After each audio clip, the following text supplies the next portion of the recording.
Birthday mo na natin. Siyempre, Vic and Pauline, congratulations.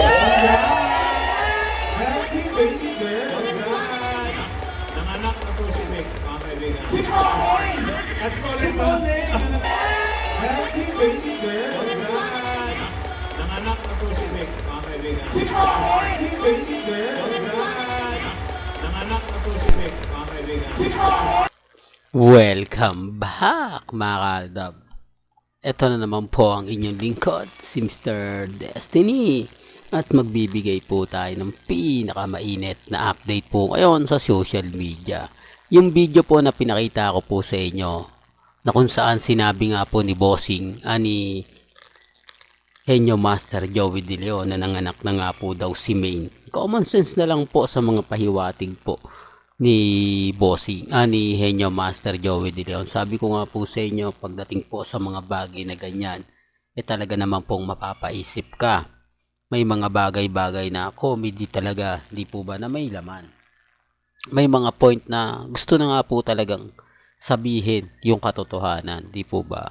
Kaya nga sabi ko nga po sa inyo, sa mga nagsasabing walang anak si Mengay, hindi sila nagkaroon ng relasyon ni Alden, wala pong pilitan, pero sa dami po ng ebidensya, sa dami po ng resibo na magpapatunay, sa dami po ng mga nagsasabing kumbaga fake news ako, okay lang po yun, di po ba? At least masaya po tayo, at least kahit papaano nasa atin po ang momentum, nasa atin po ang ebidensya at resibo, mga kaaldab. Sa dami kasi ng mga nagsasabi na fake news ako, lahat ng sinasabi natin hindi totoo, okay lang po yun. Ang dami kasi nagtatanong, ang dami kasing komento na hindi, Mr. Destiny, kaya daw po nasabi yun ni Mengay dahil taga Quezon City siya. Todo po sila paliwanag. Yung tipong hindi mo naman kailangan pang magpaliwanag dahil wala naman po talaga na relasyon si Mengay at si si Alden. Bakit apektado po sila sa mga kumakalat? Kasi tayo lang po maraming update. Tayo lang po yung may ganap. Bitter sila kasi ang gusto po nila mangyari, pabagsakin ng Aldab. Ang gusto po nila mangyari, mawala ang Aldab. Di po ba? Yan ang sinasabi ko, mga ka-Aldab, na mahirap nga po talagang ipaliwanag. Mahirap nga po talagang kumbaga sabihin, lalo na nga po kapag ang pinag-uusapan natin ang Aldab Nation. Hindi po ba? Ako nga po, mga ka-Aldab, kampante pa rin sa mga nangyayari, sa mga napapanood natin, sa mga nakikita natin. Medyo bitter lang po talaga tayo kapag may mga bagay-bagay nga po na sinasabi yung iba, pinapaliwanag ng iba. Ako, masaya po ako, lalo na nga po kapag ang pinag-uusapan natin ang real life couple. Di po ba? Sa dami kasi ng ebidensya at resibo, mga ka-Aldab, na inilalabas ngayon ng Aldab Nation, mga off-cam, mga behind the scene, talagang mapapaisip din po kayo. Di po ba? Tapos sasabayan pa siya ng mga simpleng pahiwatig nga lang po sa Eat Bulaga TV5, talaga naman pong nakakatuwa. Di po ba? Kaya relax lang po kayo. Dito, mga ka-Aldab, kita nyo naman po na tahimik lang si Mengay.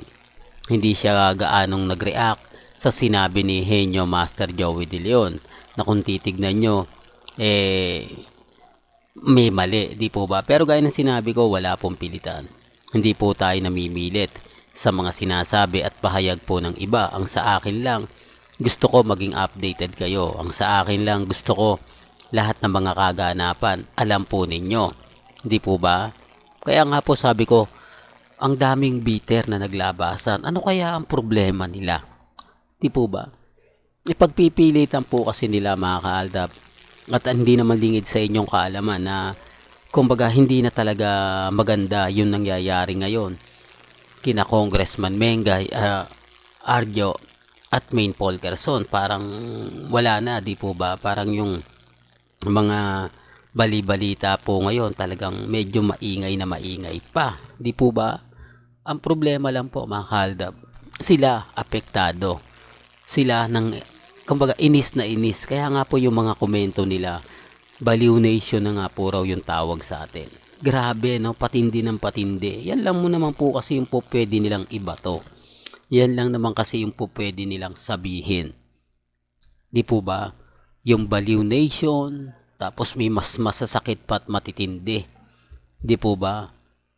Kaya nga po mga kaaldab, kung titingin po kayo sa mga website, karamihan yung mga mamis medyo dumidistansya na rin. Tapos sinasabi nila wala na raw pong aldab, marami na nga po raw na bumitaw, marami na nga po raw umalis na dahil hindi natanggap.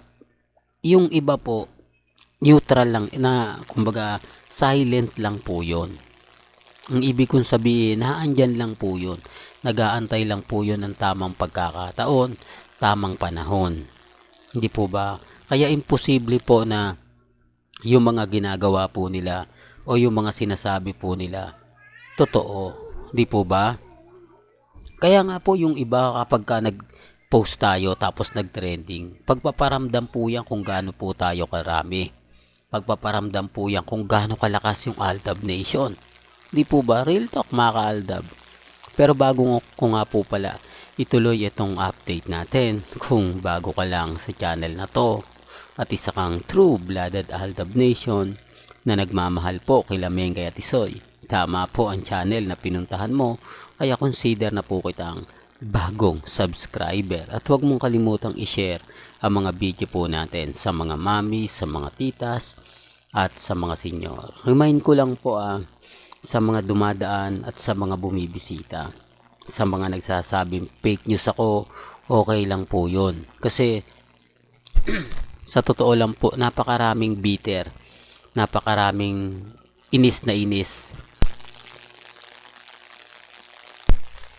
sa pinapaliwanag po natin. Totoo yan mga kaaldab.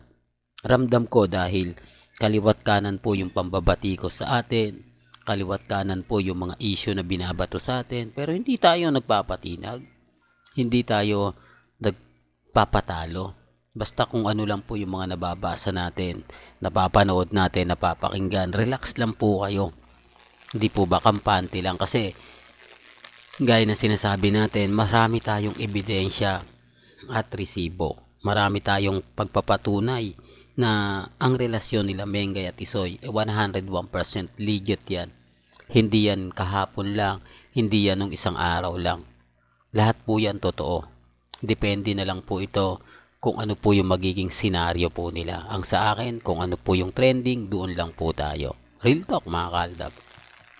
Well, hanggang dito na lang po ang ating latest updates. Kaya kung gusto nyo pa po ng pinaka-latest at sariwang update, abay tumutok lang po kayo dito po sa channel ni Mr. Destiny para updated po kayo sa mga latest at sa mga bagong video po na ilalabas po natin maya-maya lang. Hanggang sa muli, salamat po sa panonood at pakikinig.